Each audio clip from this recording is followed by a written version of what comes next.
bunganya saja atau kita sebutnya suatu tambahannya saja itu kan bergulung-gulung terus gitu, Pak. Pernah tadi mungkin saya korek-korek sedikit bisa sampai 1 M, Pak. Bunganya saja. Bisa, bisa. 1 M Karena gitu kan ya? 1% dari 100 M itu kan 1 M. Iya, iya. Kelihatannya kecil 1%. Kelihatan kecil gitu. Itu Iya. kalau boleh dipikirkan secara logis, itu setiap bulan atau misalnya itu bisa beli mobil, Pak, berarti ya? Betul, betul. Tiap bulan beli mobil yang lumayan bagus gitu kan. Baik, Bunganya baik. doang. Baik. Mau membereskan utang kan mungkin ada teorinya ya, Betul. supaya bisa cepet. Ya, Orang kan butuh tools, Ya. butuh pengetahuan. ya. Nah, inilah tempatnya satu-satunya yang istilahnya bisa menolong kita, Ya. organisasi atau komunitas Ya. yang bisa menolong kita bisa cepat mengentaskan kita dari utang.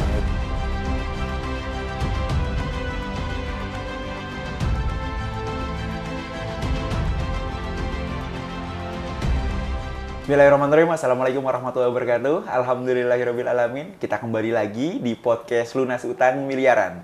Alhamdulillah, hari ini saya sangat bahagia, berbangga karena kedatangan saudara kita semua. Beliau adalah seorang pengusaha dari Jakarta. Proyek beliau berhubungan dengan telekomunikasi, proyeknya banyak. Alhamdulillahnya beliau insya Allah akan berbagi kepada kita semua tentang bagaimana proses beliau dari mulai usaha awal sampai sekarang.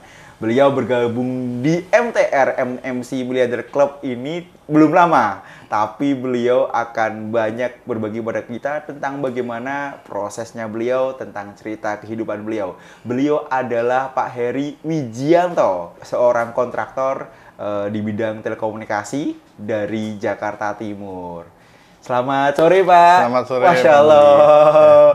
Saya sangat senang karena Pak Heri ini seorang pengusaha yang menurut saya energik nih. Dan Amin, hutangnya, begitu. mohon maaf ini kalau hutangnya saya sebutkan nggak apa-apa ya Pak dalam maka untuk ibroh ya. Hutang beliau itu dulu sampai 100 M. Banyak. dan sekarang alhamdulillah puji Tuhan, beliau kenapa saya sebutkan puji Tuhan ya? Karena beliau adalah seorang Protestan. Betul ya Pak ya? Betul. Kita berbagi dalam prosesnya beliau lunas. Lunasnya sekarang hutangnya dinilai 50 sekian. Iya, sekitar 50-an. Oh, baik. Pak Heri, boleh diceritakan dulu pertama kali punya utang gitu ya. Dulu ceritanya bagaimana hingga akhirnya bisa sampai ratusan miliar, Pak, Iya, Pak Heri. iya. Silakan, Pak. Dulu awalnya kita berusaha itu emang kan kita nggak punya modal ya. Ya ada modal cuma sedikit ya. Oke. Cuma kan untuk seiring dengan peningkatannya pendapatan perusahaan atau peningkatan proyek-proyek perusahaan, kita membutuhkan modal lagi gitu di luar yang sudah ada. Oke. Jadi waktu itu emang pertama kali awalnya kita punya utang ke bank itu sekitar 500 500 juta? 500 juta. Waduh. Dari kecil segitu, Pak. Tahun berapa tuh, Pak Heri? Itu sekitar kemungkinan tahun 2015 atau 2016 gitu. 2015, 2016. Sorry, Oh, 2010-an lah. Oh, 2010. Berarti sekitar ada 10 tahun ya, Pak ya? Ya, 10 tahun 11 lebih. tahun ya. Tapi itu angka yang sangat fantastis, Pak. Artinya memang percepatannya sangat luar biasa dalam Ya. waktu 10 tahun bisa sampai dari 500 ke 100. Dari 500 juta ke 100 miliar. Itu Ya. artinya kan puluhan kali lipat, ya, ratusan kali. Betul. Waduh. Apa yang membuat begitu gitu, Pak? Gimana, Pak? Kan seiring dengan kemajuan perusahaan, kalau kita bilang kemajuan perusahaan kan seiring juga dengan proyek-proyek yang didapat kan kita membutuhkan banyak sekali operasional, banyak sekali modal usaha buat menangani proyek. Nah itu kan pada saat itu kan ketika kita ada laba atau ada untung kan kita belikan properti kan, betul. beli properti, nah kita sekolahin lagi. Nah itu menggulung gitu kan, makin lama dari 500 juta meningkat jadi waktu itu ada kredit sekitar 17 M, di bawahnya itu juga ada 5 M pertama kali kan. Ya bergulir terus, makin lama makin besar dari beberapa bank ya, tentunya bukan dari satu bank aja gitu loh. Boleh dibisikin Pak, berapa titik? Itu dulu dari satu kita berkembang kan jadi 2. Kemudian jadi 3. Terakhir tuh sekitar ada 5 bank lah gitu ya. 5 titik ya? Waduh, gimana nih Pak? Gini. Tadi mulai ada penyelesaian gitu ya Pak ya. Apa yang membuat Bapak pertama kali bergabung di MTR? Apa yang sejarahnya gimana tuh Pak? Sebenarnya kenapa kita bergabung di MTR itu sebenarnya dari YouTube juga ya, kita ketemu ya. Wah ini berarti ini suatu hal yang menarik nih. Lihat YouTube sekarang ini menginspirasi orang di YouTube. Betul. Semoga banyak orang juga yang terinspirasi dari cerita Pak Heri ya. Iya. Boleh. Jadi kan sebenarnya kan saya tuh sampai sekarang tuh masih optimis lah bisa wajib tuh, Pak. Wajib. Memenuhi melunasi utang-utang kita kan sebagai pengusaha. Itu kan utang kan sebenarnya itu adalah hal yang biasa gitu loh. Suatu hal yang biasa karena untuk untuk menjalankan roda perusahaan kan dapat dana dari perbankan itu salah satunya kan. Nah, cuma di titik kita ngejar profit, ngejar revenue itu kan kadang-kadang kan dengan terjadinya sebelum COVID pun sebenarnya kan udah ada pelemahan ekonomi ya kalau saya lihat. Nah, setelah COVID itu dihajar lebih parah lagi gitu. Jadi kadang-kadang kita mikirinnya pusing juga gitu. Ini pendapatannya berturun drastis, tapi bunga bank itu kan tetap atau bisa direstruktur lah istilahnya. Tapi restruktur pun sebenarnya nggak cukup gitu loh. Memperpanjang, diperkecil, tapi kalau misalnya dipikir-pikir besar restruktur juga itu ya? kan sebenarnya kan cuma mengembalikan bunganya ke belakang gitu. Ada yang ke belakang, ada juga sih yang benar-benar bunganya itu dikecilin. Cuma kebanyakan sih bank itu bunganya dikecilin sekarang, dilemparnya ke belakang, bayarnya belakangan. Jadi akhirnya ya tetap aja sama saja kan gitu. Berat juga gitu. Baik. Kan kita dulu mungkin sama-sama flashback Pak ya. Ketika pertama kali COVID itu kan kalau nggak salah itu bulan Maret ya, 2 tahun yang lalu. Betul. Ya. Kan kita berharapnya kan mungkin, oh ini mah cuma 3 bulan. Kan mungkin begitu ya. Oh betul. Karena di Chinese juga kan itu kan juga percepatannya kan cepat sekali kan gitu kayak untuk pengembalian ekonomi itu mereka sangat cepat. Tapi kan kita kan ini sepertinya sampai bulan puasa. Bulan puasa kok tidak? Nah ini sampai 2 tahun. Berarti ngos-ngosan banget nih Pak. Atau gimana apa yang dialami itu Pak? Ya sebenarnya semuanya itu tidak terprediksi ya Pak ya. Betul. Jadi kan kita anggapannya itu kan ya paling lama setahun lah. Setahun. Gitu. Ternyata tahun kedua lebih parah dari tahun yang lalu kan. Oke. Nah jadinya kita ya gimana ya? Ya berjalanlah seperti ini gitu kan. Baik. Kalau dipikir-pikir tadi statement Bapak berarti kita kerja keras nih Pak. Kerja keras pun sekarang kan tidak sebanding dengan hasilnya dibandingkan dulu sebelum COVID gitu Pak ya. Sementara bunganya saja atau kita sebutnya tambahannya saja itu kan bergulung-gulung terus gitu Pak. Pernah tadi mungkin saya korek-korek sedikit bisa sampai 1 M Pak. Bunganya saja. Bisa. Karena kan gitu ya? 1% dari 100 M itu kan 1 M. Kelihatannya kecil 1%. Kelihatan kecil gitu. Itu kalau boleh dipikirkan secara logis, itu setiap bulan atau misalnya itu bisa beli mobil Pak berarti ya? Betul. Tiap bulan beli mobil yang lumayan bagus gitu kan. Bunganya doang. Baik. Ya oke. Pak, hingga akhirnya tadi ketika mungkin lihat YouTube gitu ya, terus bagaimana proses hingga akhirnya gabung dan kemarin mendapatkan pembelajaran di TTFM ya, walaupun singkat ya, 3 hari. Gimana Pak, versi Pak Heri? Pada waktu itu saya kan istilahnya kan pada masa COVID gini kan kita nggak bisa kemana-mana kan.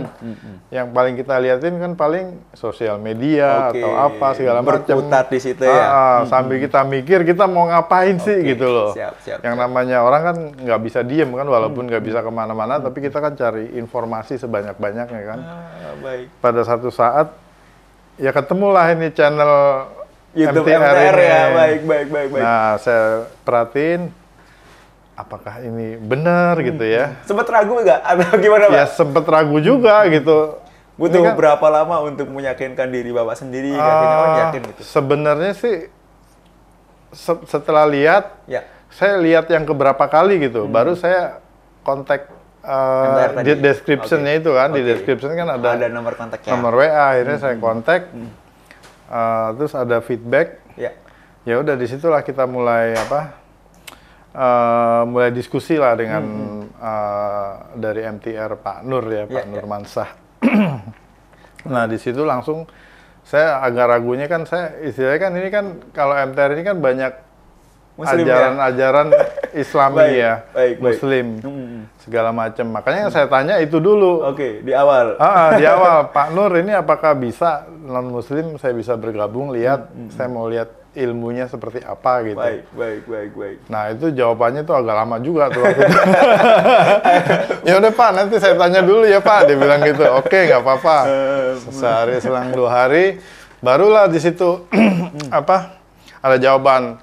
Ya Pak, ini boleh nih ada acara waktu itu acaranya FTMR ya. Oh, TTFM, Pak. TTFM ya, TTFM itu. Financial Makeover ya. Betul. Nah, kalau yang ini Bapak boleh ikut, dia bilang gitu. Oke. Akhirnya setelah beberapa kali ini kita terakhir tuh bisa ikut di Bogor gitu ya, Pak ya. Baik. Artinya memang MTR terbuka juga gitu, Pak ya. Betul. Nah, versi Bapak sendiri ketika mulai bergabung, ada yang menurut Bapak bagaimana? Apakah sesuai dengan yang memang disampaikan di YouTube atau bagaimana? Atau ada sedikit pencerahan? Atau nanti juga ada apa yang Bapak lakukan setelah mendapatkan di TTFM ini? Gitu. Ya, memang sih sebenarnya dari sisi logiknya sih emang ada gitu ya.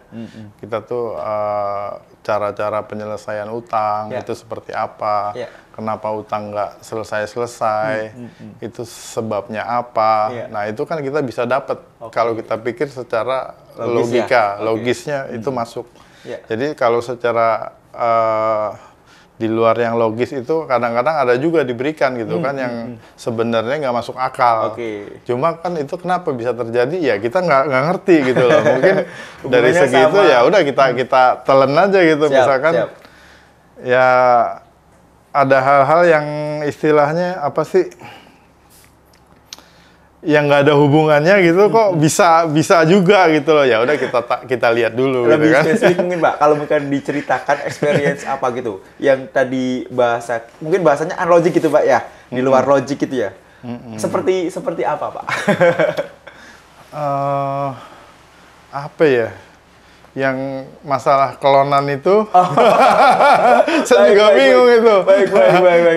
Ini agak sensor nih. Nah itu udah bilang. Ya itu kalau dibilang unlogic tapi dibilang logik juga Pak. Oh gitu. Karena ya. kan juga kalau misalkan mungkin yang ceritanya Pak Pak Firman ya berarti ya, Pak Firman yang dari Kalimantan ya berarti ya. Betul. Beliau ketika memang keluarganya diperbaiki, kalau bahasa klonan itu kan berarti kan hubungan antara suami istri kan diperbaiki Pak ya. Karena kan kadang-kadang sumber masalah itu munculnya dari 2 orang ini Pak. Ketika suaminya, kemudian istrinya sikap loyal, kemudian mulai lagi berangan-angan tinggi, kemudian lagi kan mungkin muncul utangnya dari situ. Masalah di dalamnya sudah bermasalah, kemudian memberikan masalah-masalah lain di luar. Ketika diselesaikan di dalam, kemudian antara bapak dan ibunya berdoa baik-baik, kemudian melaksanakan saling mengasihi kembali, ya alhamdulillah mendapatkan kebarokahan. Ya kita nyebutnya itu unlogic gitu. Tapi kalau versi bapak mungkin ada, kalau bapak coba aja. Tapi itu versi bapak masuk juga ya Pak ya berarti ya? Iya. Baik. Nah, gini Pak, sekarang kan memang dulu punya hutang 100 M gitu ya. Sekarang ada 50 M. Kita doain bersama semoga hutang-hutang Pak Heri, keluarga, insya Allah lunas ya. Apalagi tadi Amin. pasti punya harapan, punya ini dong Pak, punya tadi ada punya harapan bahwasanya punya kekuatan juga, wah utang segini pasti bisa selesai. Karena di MTR kan utang-utang banyak kan bisa selesai juga tuh Pak. Betul. Nah kalau Pak Heri insya Allah selesai. Nah ketika masuk di MTR Pak, pelajaran-pelajaran penting apa yang Bapak dapat? Pelajaran-pelajaran yang didapat sih sebenarnya apa ya? Kita pernah dengar juga mungkin kita pernah dengar bahwa orang kan ada yang istilahnya jangan ngutang. Karena utang itu kan membuat beban, membuat pikiran, membuat segala macam. Cuma kalau pengusaha kan ininya lain lagi, mikirnya lain lagi. Utang itu biasa, selama kita masih bisa bayar. Udah maklum ya Pak maklum, ya? Karena kan itu utang usaha ya. Saya rasa semua sebenarnya itu utang piutang itu kan wajar di perusahaan wajar kan, karena kalau kita kirim barang kan barang nggak langsung dibayar, kita nagih. Nah itu kan jadi piutang atau jadi utang bagi yang beli kan. Nah itu sama gitu loh. Nah ini sekarang kita ke bank, pinjem duit, habis itu kita bayar. Setelah usaha menghasilkan uang, kita bayar, kita kembaliin. Itu kan suatu hal yang wajar. Jangan utang, karena utang itu kan begitu ngutangnya enak, bayarnya yang nggak enak kan. Kadang-kadang kita sama keluarga jadi berantem gara-gara utang Pak. Itu yang jadi masalah kan gitu. Jadi utang bisa bisa menurunkan produktivitas, utang juga bisa bikin kita nggak fokus. Karena kalau sudah punya utang kan banyak hal Pak jadi ini Pak. Gitu. Kalau Bapak sendiri gini Pak, selama utang, kita ngomong Pak versi Pak Heri ya, selama utang, hal-hal buruk atau apa sih? Kalau kita di buku merah ada namanya tabiat buruk, Pak. Nah, tabiat buruk itu macam-macam, gitu kan ya. Kalau Bapak sendiri yang Bapak rasain ketika berutang, tabiat buruk apa yang Bapak rasakan? Kita kan sebenarnya kita selalu fokus kepada usaha kita, Pak. Kita fokus, kita membesarkan, kita cari profit, cari revenue di sini. Cuma kan yang pemberi hutang ini kan akan lebih gencar daripada kita memfokuskan di sini. Kalau ini kita yang pemberi hutang kita abaikan juga, kitanya yang kerepotan gitu kan, malah semakin keras gitu loh. Jadi kan akhirnya kita fokusnya kebagi dua gitu loh Pak. Itulah yang kira-kira nggak jadi yang menghambat tuh seperti itu juga. Baik. Kalau setiap margin dari usaha gitu Pak, kalau kita punya utang kan biasanya kan marginnya itu kebanyakan kan digunakan bukan buat operasional, tapi buat bunga lembaga keuangan. Itu gimana Pak? Ya memang sih pada akhirnya kalau kita mempunyai utang itu kan yang nomor satu yang harus kita bayar itu adalah utang. Jadi kita berusaha dengan keras, ada hasil. Yang nomor satu dibayar apa? Hutang. Jadi itulah yang memberatkan gitu. Karena kalau utang nggak dibayar, kita jadi istilahnya repot ya Pak ya. Jadi diteleponin terus lah, apalah segala macam. Ya akhirnya sekarang kita bekerja tuh buat yang pemberi hutang gitu Pak. Oke. Ya, kalau sekarang sudah ke MTR, kalau tadi kan disebutkan katanya MTR itu haram utang nih. Kalau Bapak gimana nih sekarang masih? Kalau saya sih sebenarnya utang itu adalah emang kewajiban kita untuk kita bayar Pak gitu loh. Wajib, Cuma sebenarnya bunga pun kalau saya sendiri saya masih nggak terlalu keberatan buat bayar sepanjang kita masih bisa membayarnya gitu loh. Namun kondisi sekarang kan nggak memungkinkan gitu loh ya. Jadi diberi keringanan atau apalah supaya kita juga bisa terus melunasi utang-utangnya. Karena kalau penghasilan kita dipakai buat utang semua, kita nggak bisa jalan, ya stop di situ, selesai gitu Pak. Nih, kalau tadi COVID ini nggak bisa diprediksi, kita juga nggak bisa prediksi nih Pak, nanti mau sampai kapan kondisinya, apakah PPKM ini diperpanjang atau tidak. Kalaupun toh nanti kita ngomong berat nih Pak, diperpanjang terus, gimana Pak menurut Pak Heri? Saya juga nggak kepikiran sampai situ gitu loh. Ya kita sih kalau diperpanjang-perpanjangnya ya mungkin ya selesai juga gitu kan.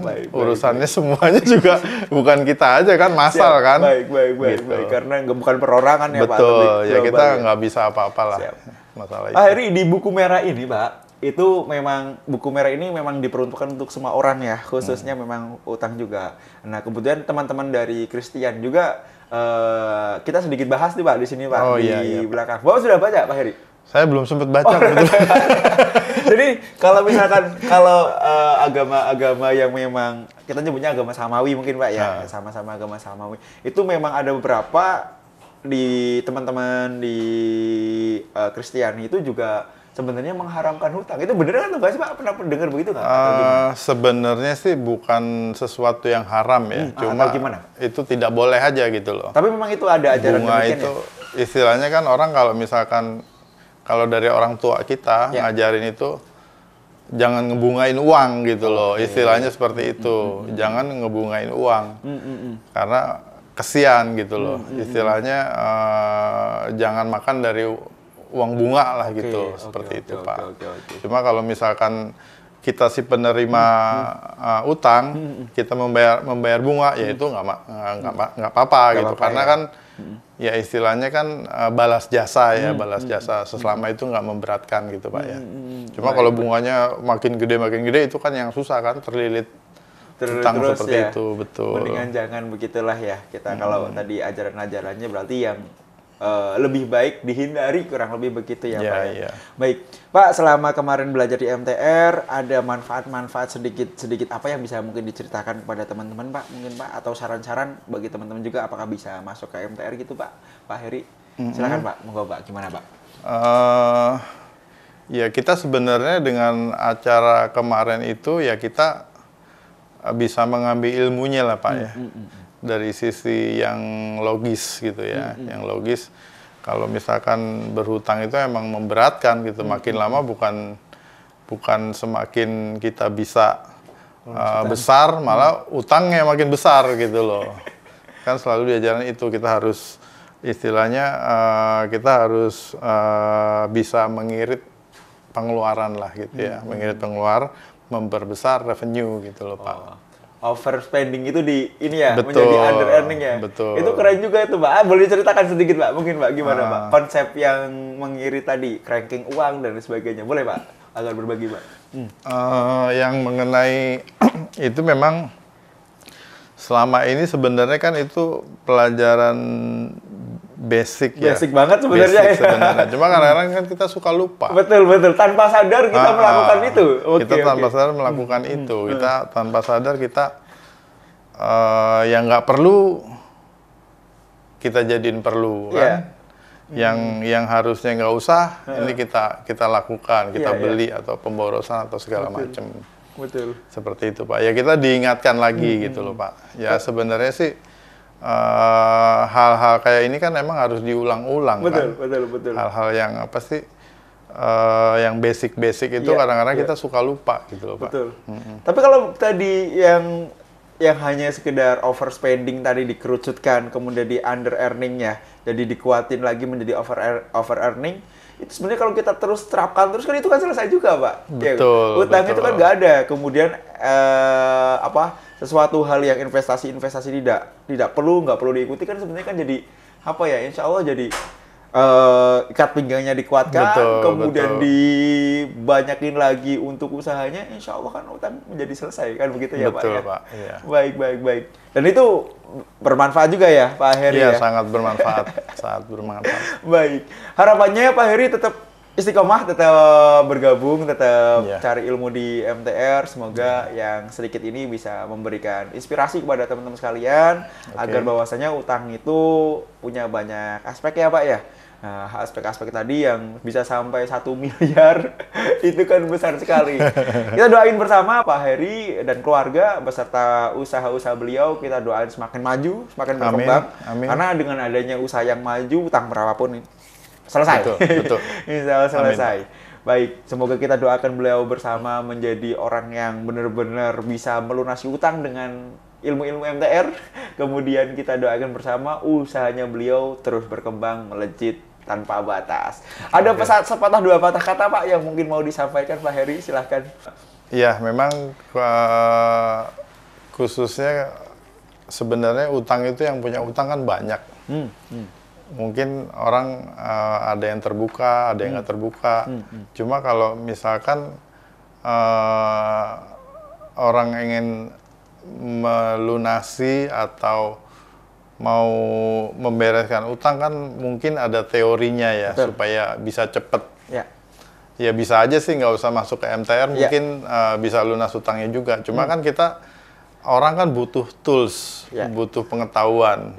Nah, mungkin inilah tempatnya satu-satunya yang istilahnya bisa menolong kita, organisasi atau komunitas yang bisa menolong kita bisa cepat mengentaskan kita dari utang. Itu aja dari saya. Amin. Pak Heri, terima kasih atas kunjungannya. Terima kasih sekali banyak, atas ilmunya. Saya sangat-sangat bahagia saudara kita ini, Pak Heri ini. Terima kasih Pak. Kita cukupkan sekian. Semoga yang sedikit ini bisa bermanfaat. Saya baca istighfar 3 kali. Astagfirullahaladzim, astagfirullahaladzim, astagfirullahaladzim. Saya baca alhamdulillah 3 kali. Alhamdulillahirrabbilalamin, alhamdulillahirrabbilalamin. Wallahul muwaffiq ila aqwamit thoriq. Assalamualaikum warahmatullahi wabarakatuh.